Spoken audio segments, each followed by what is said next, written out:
Chapter 19, Surveys. The week is flying by quickly. It's Thursday, late afternoon. Holly and Teddy are walking over to Kennedy Hall to find a room to work on the race research project. Holly can smell the stench of alcohol on Teddy's breath, even though he has tried to cover it up with the wad of gum he is chewing. As they search for an open room, Teddy inquires for the first time about Laura. "How's your roommate doing?" "Fine, I guess. I haven't seen her too much the last few days. It's final time, and our schedules keep missing each other." "Oh, okay. Have you heard anything regarding the pregnancy test?" asked Holly. "No, nothing." "Did you try to text her?" "No, I'd rather talk with her in person." The classmates continue to walk the halls. Holly looks into one of the classrooms, and it appears to be empty. Teddy turns on the light and rearranges the desk so they can get to work. As they unpack their book bags, Holly informs Teddy she was able to get 8 surveys completed this week. 7 of the 8 are females, but their ethnicities vary from African Americans, Latino, Asian, Caucasian, to Middle Eastern. The one male survey is from Chris's friend, Jamal. Teddy provides 5 surveys. All but 1 are white males from his fraternity. The one non-white survey is from Cho, his Asian male fraternity brother. The sample size of the survey amongst the students is relatively small. Holly calculates the 13 recently collected, plus the 2 she did at the pizzeria with Ethan and Laura. In addition, she adds the 1 survey Teddy did with her parents. They both analyzed the data. Based on Teddy's survey, most of the positive attributes such as smart, rich, business acumen, attractiveness were perceived as white characteristics. On the other hand, negative characteristics like criminals, mean, drug dealers, and on welfare were labeled as African American or Hispanic. Some exceptions were African Americans were considered athletic, Asians are viewed as nice, and they listed Caucasians as alcoholics. As far as Holly's surveys, most attribute their own race in the positive characteristics. Therefore, no true pattern panned out. Interestingly, most of the students refused to label any of the negative characteristics.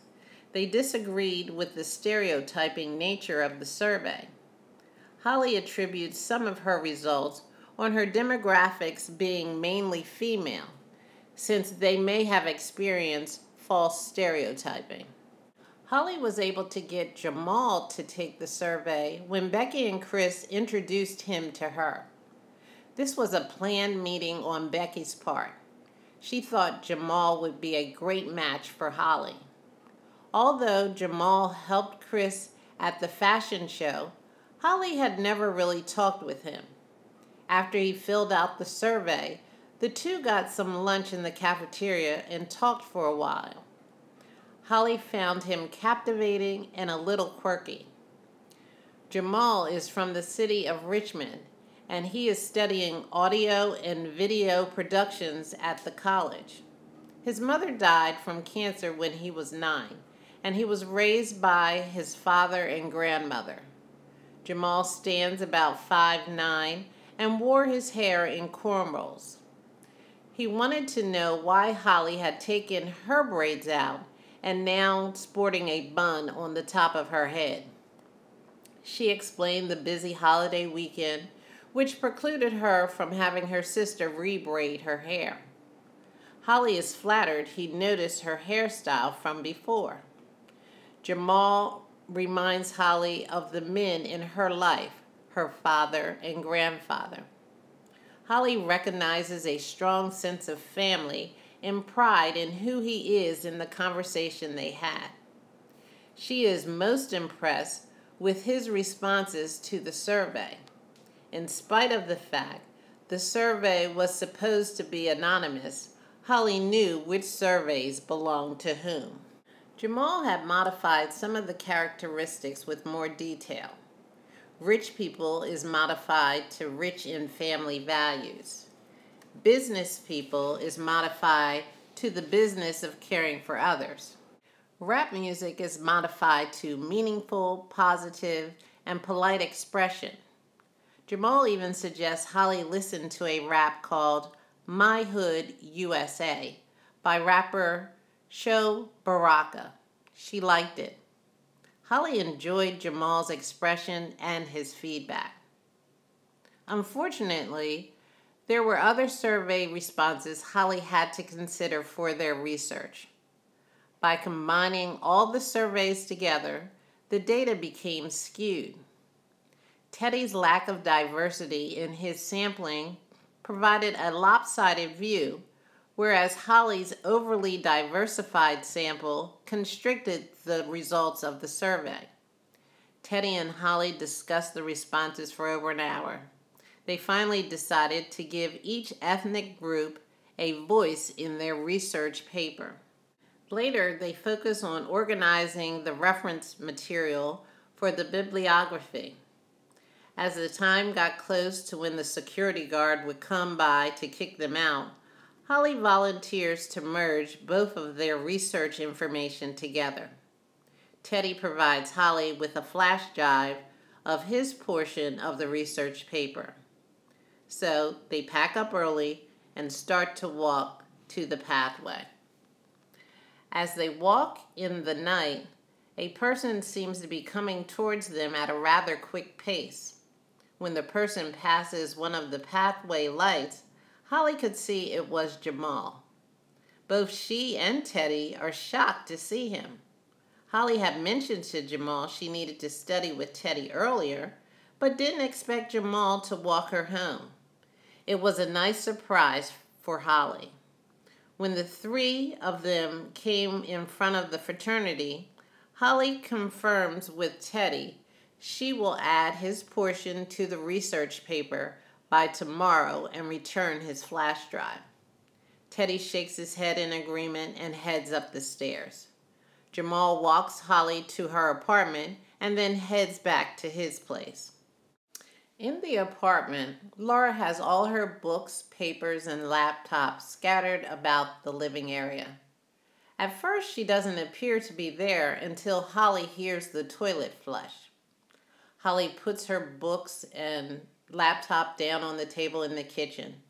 She goes to the refrigerator. While stooping down into the refrigerator for some yogurt, Laura becomes visible by leaning over the top of the refrigerator door. She looks a little disappointed. "Hey," says Laura. "Hey, haven't seen you awake lately." Holly tries to lighten the mood.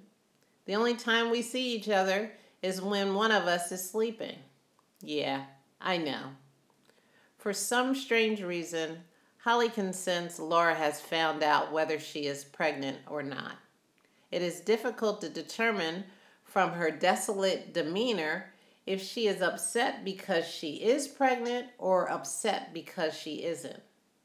Holly is tired and the suspense is killing her. "So were you able to take the pregnancy test yet?" Holly asked bluntly.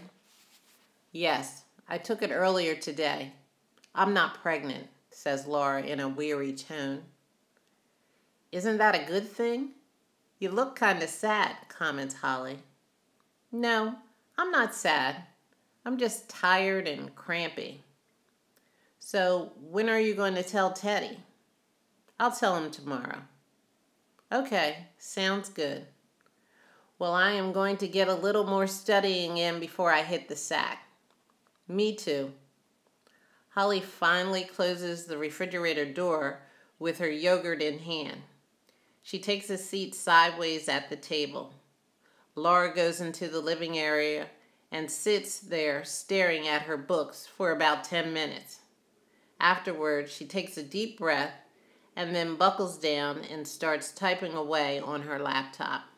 Holly gets out Teddy's flash drive and uploads the information on her laptop and becomes fully engrossed in the research paper for the next 2 hours. Teddy's information is well written. Holly can see that he addressed the first question he asked her about race. Why should white people today be responsible for slavery in America? His emphasis is on the equality of both races today. He states the ugliness of slavery and its aftermath has been remedied.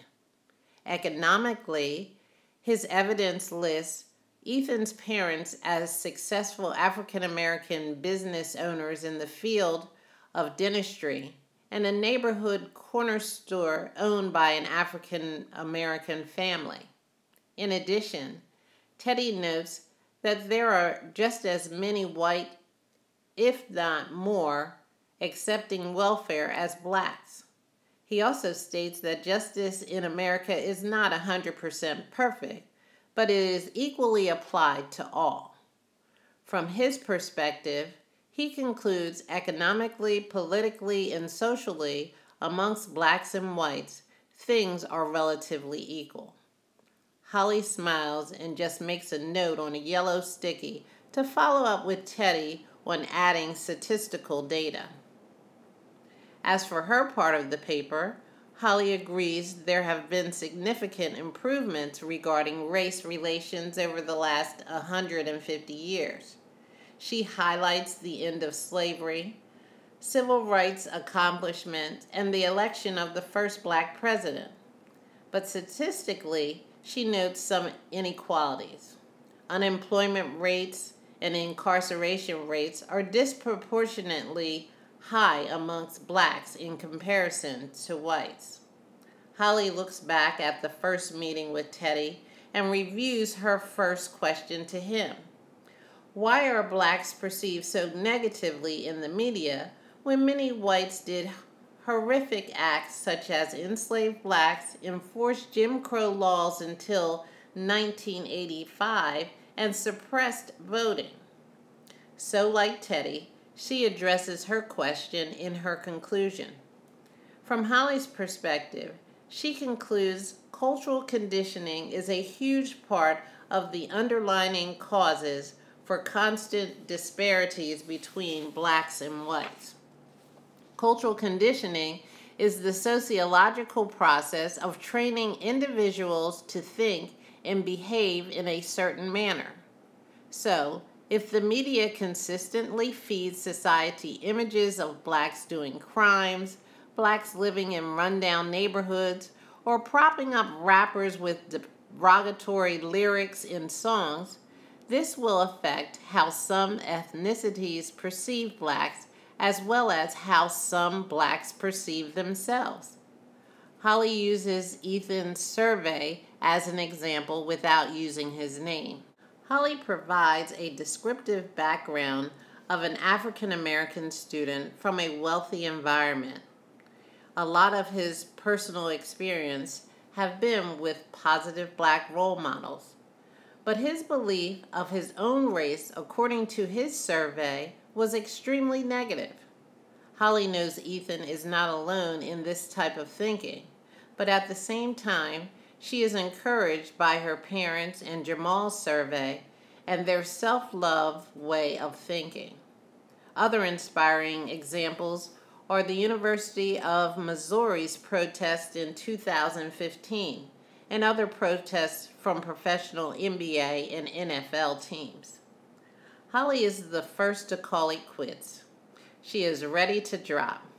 She looks over at Laura and tells her she is done for the night and goes to bed.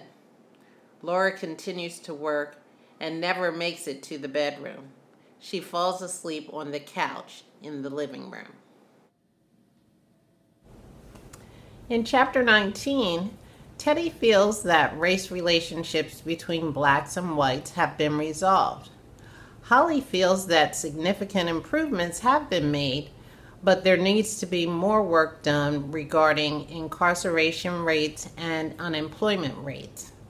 In the comments below, share your opinion about race relations in the United States. See you in chapter 20.